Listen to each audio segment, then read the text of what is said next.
मी जसा बघून आलो ना तसं शिंदे साहेबांनी किंवा देवेंद्र साहेबांनी किंवा मला वाटतं ह्या लोकांनी बघितलं पाहिजे ह्या घराची परिस्थिती काय, आणि अशा निवडणुका असतील ना तर नको निवडणुका. आम्ही सगळे फॉर्म परत घेतो, तुम्ही जिंका. ती बघा मुलगी परत उठली. ह्या अशा निवडणुका ही आपल्या महाराष्ट्राची परिस्थिती आणून ठेवली आहे तुम्ही. मी कधीही कोणी वारल्यावर राजकारण करत नाही, आणि आज पण मी नव्हतो करायला आलो. पण तुम्हाला कधीतरी कळणार आहे की नाही की तुमचे राज्य कुठे नेऊन ठेवलंय तुम्ही. मला वाटतं आपल्या सगळ्यातला एक माणूस जागा झाला पाहिजे आणि ह्या गोष्टींचा विचार केला पाहिजे.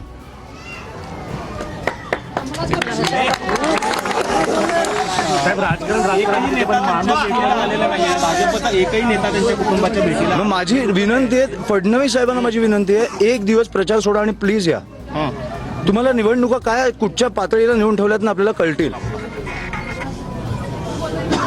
आणि माझी विनंती आहे त्यांना, मोठे नेते आहेत पण मला वाटतं की आपल्या राज्याचे मुख्यमंत्री आहेत, कुठेतरी आपलं राज्य कुठे चाललंय हे त्यांनी पण बघितलं पाहिजे. ही कुठची परिस्थिती आहे. एक आई, एक बायको, 2 मुली आज अस्थि विसर्जन करून आल्यात. कशासाठी? निवडणुकीसाठी. ह्याची उत्तरं मला मिळालीच पाहिजेत आणि बाळासाहेबांना न्याय हा मिळालाच पाहिजे.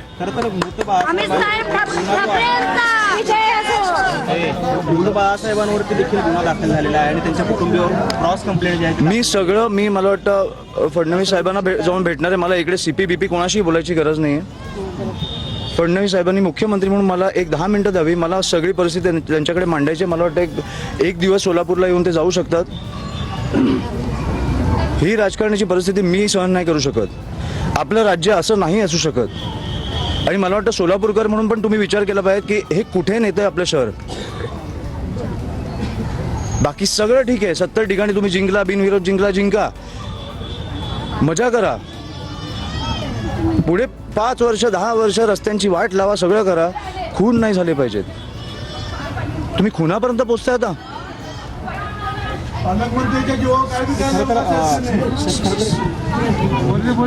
मला काही बोलायचं नाही. मी आता डायरेक्टली फडणवीस साहेबांना जेव्हा प्रचारातनं वेळ मिळाला मी त्यांना जाऊन भेटणार आहे. फडणवीस साहेबांची मला वाटतं ते बोलले आहेत, पण मी जाऊन भेटणार आहे तेव्हा त्यांना जेव्हा वेळ मिळेल तेव्हा मी जाऊन भेटणार आहे. सगळं मी करणार. तुम्ही त्यांची काळजी नका करू. आणि मला आर्थिक गोष्टी इकडे बोलायच्या नाही आहेत. बाकी मी फडणवीस साहेबांची बोलेन.